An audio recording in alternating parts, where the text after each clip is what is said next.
I was ready to marry the love of my life, but something felt off. So I hired a private investigator, and what he found shattered me. My fiancée used to be an escort. She never told me. Now I have to choose: marry her, or walk away forever. Hey Reddit, throwaway account obviously. I'm Liam, 34, and for most of my adult life, I've played it safe. Safe job, I'm a CPA, safe apartment, safe routines. But when I met Rachel, everything changed. She was 29, gorgeous, spontaneous, chaotic in this way that made me feel alive. We met at my cousin's wedding. I was the guy with the budget spreadsheets. She was the maid of honor dancing barefoot on the grass. It felt like lightning. Within 2 months, we were inseparable. She moved into my place after 6, and we were engaged by year 1. I know. Fast. But when someone lights up your life after years of dull, it's hard to slow down. Rachel made me feel like I wasn't just existing. She made me laugh, challenged me, dragged me to concerts and hikes and museums I'd never set foot in. She breathed color into everything. Still, I had doubts. Not because she gave me a reason, but because I couldn't help but notice gaps in her stories, in her work history, in her phone habits. She always kept her screen face down. Her friends were vague, rarely named. She traveled often for freelance gigs, yet I never really saw her doing the work. I chalked it up to insecurity. Maybe I wasn't used to someone like her. Wild, free, unpredictable. The doubts grew louder the closer we got to the wedding. It wasn't like I suspected cheating. I didn't even know what I suspected, just that something felt off. One night, I confessed my worry to my best friend Tom. He laughed, then got serious. If you're really unsure, why not just hire someone? Not to catch her, but to confirm what you already believe. I hated the idea. It felt slimy, distrustful. But 2 sleepless nights later, I Googled private investigators in my area. I picked a guy named Carson, low-key, ex-cop, decent reviews. I told him I wasn't looking for dirt. I just needed peace of mind, a background check, light surveillance, a gut check before I said I do. He agreed. Give me 2 weeks. And in 2 weeks, he gave me hell. Carson's report arrived 12 days later in a secure PDF, password protected. He also asked me to meet in person to go over the findings. It's sensitive, he said. My stomach sank. I met him at a quiet coffee shop out of town. He wore the same windbreaker from our first meeting, but this time he looked uncomfortable. That's never a good sign from someone who digs into people for a living. He slid the report across the table and started talking before I could open it. Liam, he said, you seem like a good guy. This isn't easy to say. But what I found, it's not illegal per se. But it's something you need to know before you marry her. He gave me a brief summary before I could even process. Rachel's real name is Rachel Lynn Montez. She used that name until about 4 years ago, then legally changed her last name when she moved to the city. She used to work under a different identity. I blinked. Work? Like what? She was a high-end escort. Private clients only. Very selective. And it stopped 2 years ago, from what I can tell. But her name pops up on certain message boards. She was well known in that circle. My heart sank so fast I felt dizzy. She wasn't lying about traveling, but the work wasn't what she told you. She never mentioned a freelance marketing job because it didn't exist. Most of her income, up until last year, came from that past life. I couldn't speak. My mind spiraled. Our trips, our romantic dinners, the mysterious networking events. Everything twisted. Carson added, she hasn't seen clients in over a year. From my surveillance, she lives clean now. No suspicious meetings, no side activities. If I had to guess, she left that world behind. But she never told you. I stared at the document, but couldn't bring myself to scroll. Carson leaned in. You hired me for peace of mind, but I can't tell you what to do with this. That's yours to figure out. I took the file and left. Driving home, I didn't cry. I didn't even get angry. I felt betrayed, but numb. It wasn't the job she had. It was that she hid it. That she built a life with me on half-truths.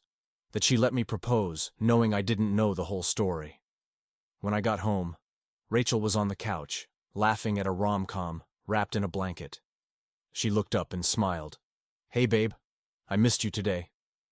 And I just stood there, silent. Everything had changed. She didn't even know it yet. I couldn't sleep that night. My brain replayed every scene from today.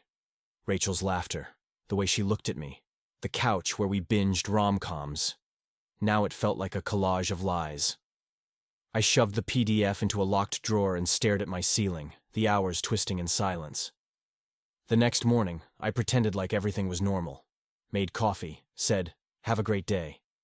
Even asked if she wanted breakfast in bed. She beamed and said yes, which sliced through me sharper than any confession could. It felt like I was lying to her again just by living the charade. I considered confrontation, but I didn't know how. Do I say, "I know?" Or ask questions? So I waited and watched. Over the next few days, I sunk into detective mode myself. I reviewed her DSLR photos from our last hike. Any metadata showing date or location might contradict her stories. Checked her phone's Wi-Fi logs to see which network she'd connected to when I wasn't home. Scrutinized receipts she left on the kitchen counter. Every mundane moment became a potential clue. My trust burned. I remember the day I stared at her shoes. New stilettos, expensive looking. I asked casually, "Those are from that boutique downtown, right?" She nodded and smiled. "Yes. They're gorgeous." I closed my eyes and swallowed bile. "Do you want to talk about something?" She gave me that look, the one you give when all is apparently well. "No, everything's fine." I leaned back.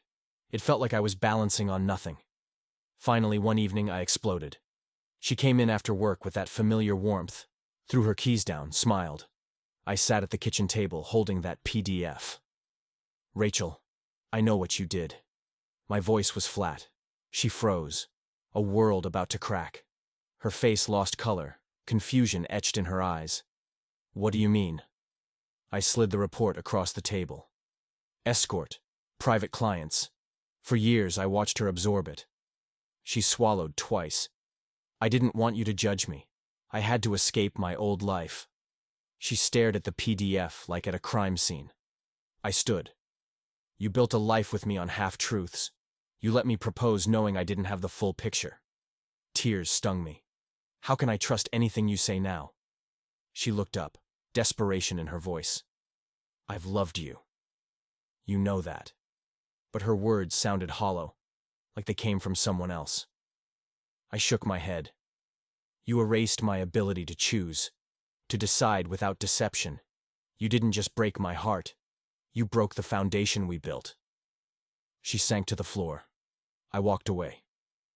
That night, I slept curled up next to Oliver, while Rachel didn't sleep. Didn't ask why. The morning after my confrontation, I didn't feel relief. I felt hollow, like I had ripped out a part of my soul and didn't know where to place it. Rachel hadn't slept in our bed.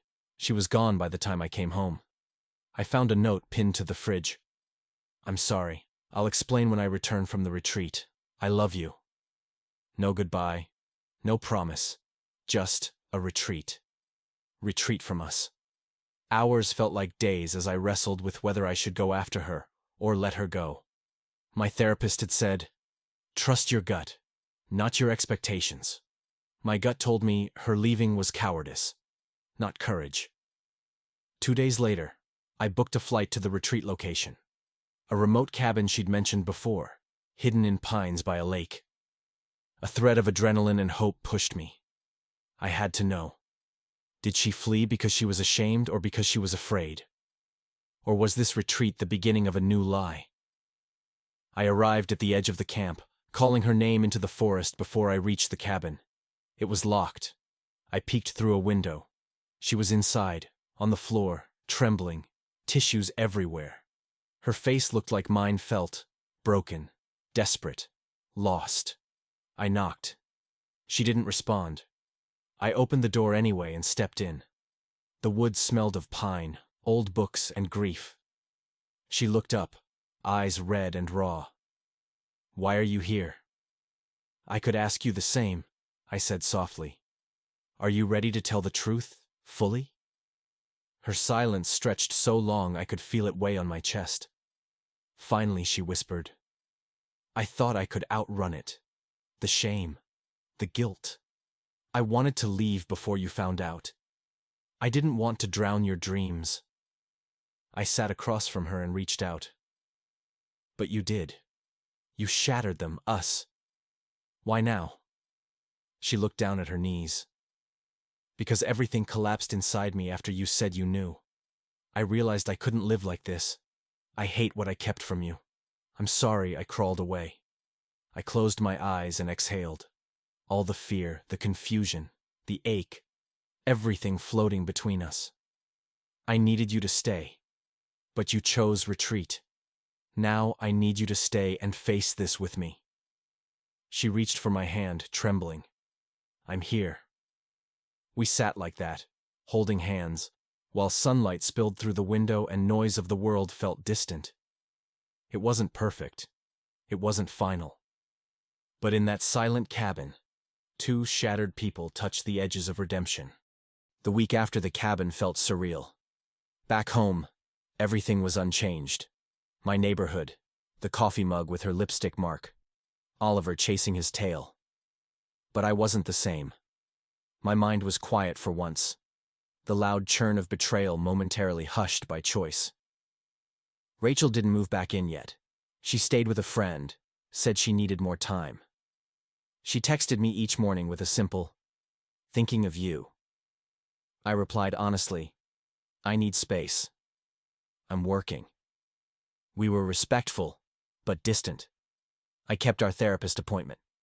We unpacked the retreat scene. The raw honesty, her fear, my moment of clarity.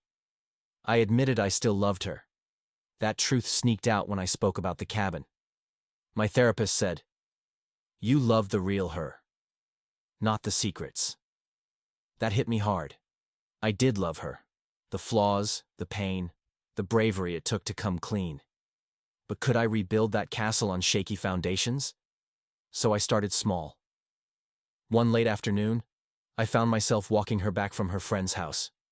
No talk about reconciling, no decisions. Just walking, sunlight, Oliver bounding ahead. Her head rested on my shoulder, trusting again. And it felt normal. That tiny moment, unforced, simple, was our first real step towards something like healing. We began therapy together. We set rules, honesty always, no hidden pasts, regular check-ins. The first session, I almost broke down when she said, "I want to earn this back." In that room we rebuilt a simple promise. Not perfection, not fairy tales, just, we try. It's been 6 weeks since retreat. She still hasn't moved back in. But we send each other song links, and I wake up to morning coffee, texts. She sent me a link to a new art exhibit she thought I'd like. I smiled, and then felt tears, not pain, but relief. I still think about starting over, starting from ground zero. Trust rebuilt like layers in a photo, carefully, slowly. Will it hold? Maybe not forever. But right now, it's my choice. I've asked myself, is this real life now? Fear mixed with hope? And I'll be honest, yes. Scary as hell, but yes. Because love isn't easy. It's not always a storybook. Sometimes it's you, at dawn, walking next to the person who broke you, choosing to hold their hand anyway. It's now 2 months since that retreat. I've carved out a new version of myself, a version that feels stronger, more honest, even if still fragile. Rachel is not back in my apartment yet. We're not sweeping everything under the rug. Instead, we're rebuilding, brick by brick, apology by apology, counseling session by counseling session.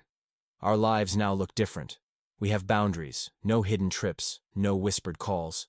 We talk about money, work, our fears. It's messy, it's hard, but it's ours, and it's honest. We've started cooking dinner together again, though we laugh when I confess I still burn eggs. Small, human, healing. Some days, I still wake up and check my phone, hoping for the familiar message I don't receive. Morning coffee? But that ache is quieter now. I send her a meme instead. She laughs. We keep going. My friends ask, "Are you getting back together?" I tell them, "We're working on being together, but we're different." That's enough. I want to walk forward, not be stuck replaying how she hid her past or how I betrayed my trust in hiring a detective at all.